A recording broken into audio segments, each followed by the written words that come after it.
Have you ever read the Old Testament and thought, what in the world is going on? I don't get this at all. For years, that's how I felt about the Old Testament.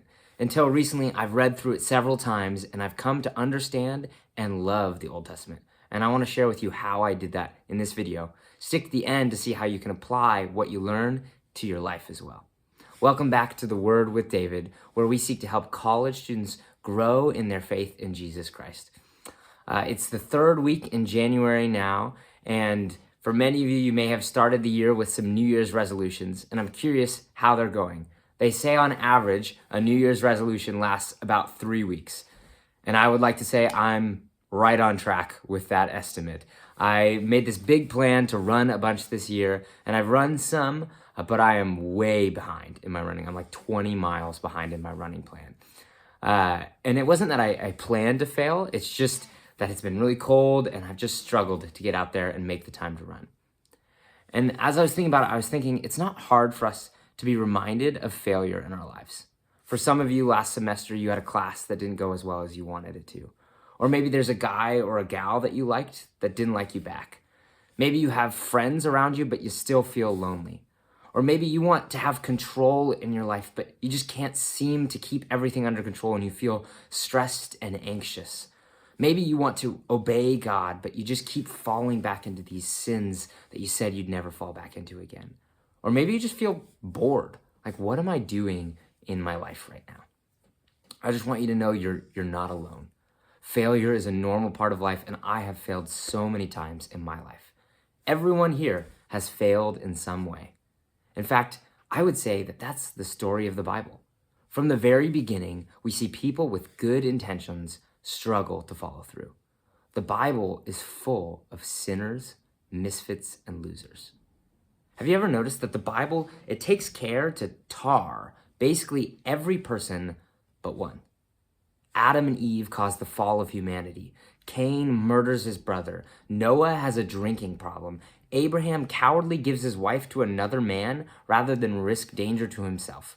Moses kills someone. David commits adultery. Peter denies Jesus 3 times. Paul kills Christians. Friends, the story of the Bible is simple. People fail, but Jesus is better. People fail, but Jesus is better. This video is the first video in a 3-part series that'll show you 5 ways the Old Testament says that Jesus is better. In the first book of the Old Testament, Genesis, the people sin, and it seems to just kind of spiral and get worse and worse until the second book, Exodus, begins with the people in slavery in Egypt. The slavery, it's a picture of not just their slavery to the Egyptians, but their slavery to sin. And one thing I want to note about the Old Testament is the Old Testament is not primarily a Western book, but an Eastern book. In the West, we tend to think linear, that this truth leads to this truth leads to this truth. It's why so many people like Paul's letters. He says this truth, therefore this truth, therefore this truth. But the Old Testament's an Eastern book, and Eastern thought typically is revolving around a truth so you get the truth. In Exodus, the people are delivered and given the law. There's a fresh start.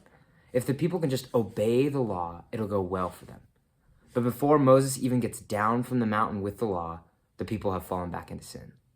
So then, in the book of Leviticus, the people are given priests and sacrifice to try and cover for their sin. But the priests become malevolent and the sacrifices don't seem to work.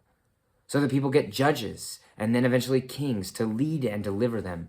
But those judges and kings become self-absorbed and corrupt, and the people continue to struggle.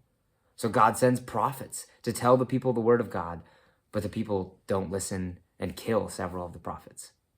Over and over again, what people try in the Old Testament doesn't work. They need something better. The Old Testament is pointing forward to a day where there's a better king, a better judge, a better priest, a better prophet, a better sacrifice, and a better lawkeeper. It's pointing forward that we need someone who will be better than all of this. It's pointing forward to a better day with a better Messiah named Jesus. The first thing I learned in the Old Testament is that Jesus is the better king and the better judge. Judges and kings were the leaders of Israel. They were the ones who would go out and lead the people and protect the people. When the people asked for a king in 1 Samuel 8, we see what they were looking for. Verse 19 and 20 says, "But the people refused to listen to Samuel. 'No,' they said, 'we want a king over us. Then we will be like all the other nations, with a king to lead us and to go out before us and fight our battles.'" People look for a king to protect and deliver them. Back then, kings were these like warrior kings. They provided security and justice. If I have a good king, then I don't have to worry. Nowadays, we don't look to warrior kings to provide our security and our peace, but we do look to a lot of things of this world. If I can just get good enough grades and a good enough job, then I won't have to worry. For me, often it's, if I can just save up enough money, then I won't have to worry.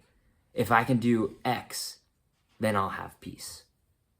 But the problem is, every time I've told myself that, I still end up having things I worry about after.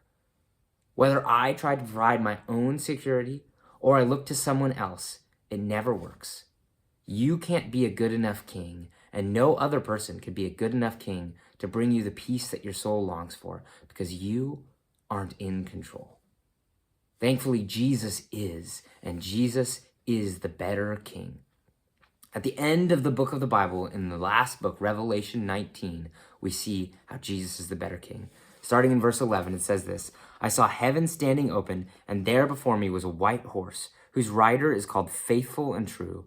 With justice he judges and wages war. His eyes are like blazing fire, and on his head are many crowns. He has a name written on him that no one knows but he himself. He is dressed in a robe dipped in blood, and his name is the Word of God." Listen to this. "The armies of heaven were following him, riding on white horses and dressed in fine linen, white and clean. Coming out of his mouth is a sharp sword with which to strike down the nations. He will rule them with an iron scepter. He treads the winepress of the fury of the wrath of God Almighty. On his robe and on his thigh he has this name written, King of Kings and Lord of Lords." I don't know about you, but I didn't hear that description of Jesus in Sunday school. I just saw the picture with the sheep.